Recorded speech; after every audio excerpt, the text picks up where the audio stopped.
When I talked about this before, some people said like Over the Rhine now has a lot of Airbnb people.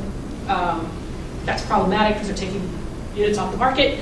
But if they're true Airbnb people, whatever they are, they could tax that amount of money because Airbnbs don't get taxed in most places, as do hotels or bed and breakfasts, because they're not regulated. This is a list, and this is our report. If you go on Housing Trust Fund Project.org, you can get this report and put down. We just did, this is from 2016. I only have up here that this is really tiny, so you can just go to the report and find it. All the different ways and the different places that use that kind of money. So places that are small or large or similar to Cincinnati.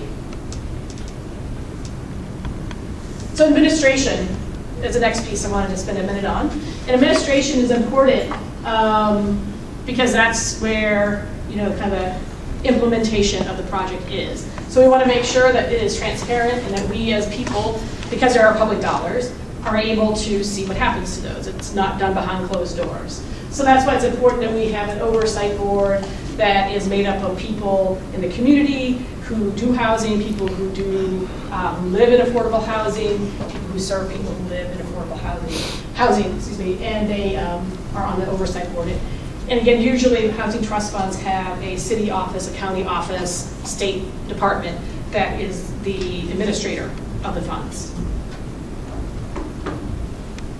And the other reason this can be important is that as needs change or things differ, if you think of something like hurricanes, that could be like a stark thing that might happen today, that if you had a housing trust fund, you could actually change what you're doing with that housing trust fund to service that need. So say you wanted to rebuild in a hurricane area, that you could then, as this advisory board, sit down and say, hey, we're going to kind of rethink this, instead of having federal government rules that will take God knows how long to change.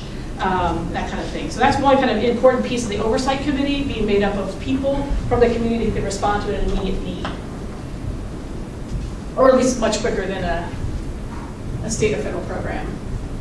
And then the other piece is key, is that advisory board usually decides who's going to get money.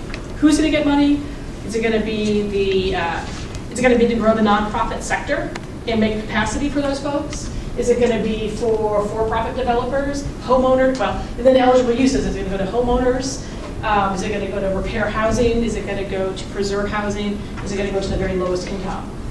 We always advocate that it go as much as to the people who are at the lower end, because again, that's are the people you don't get help and funding out there, the biggest need. And I'm going to turn it over to Josh here to talk about the campaign that's happening here in Cincinnati, but maybe you can take a question or two for clarification if people have one. But housing trust funds campaigns are one because they're about people. I just want to end and stress that is probably one of the most important parts, is that we always keep up in a campaign part, not the policy part. Well, the policy is about people too, but the policy can be wonky, but the campaign has to be about people, because we are people, and it's important that we talk about our values and the people that are going to be in our housing. And Josh will talk more about this. I can just even leave it up. It's like a slide just on we talk about kind of how to get the elements of a winning campaign that can win you what you want to win. And every town, every place is obviously different, but there are a lot of similarities. So we work with campaigns and think about and talk through some of the things that other campaigns have done to push theirs forward, but sometimes they're always a little bit unique in all campaigns. So, does anybody have any questions about what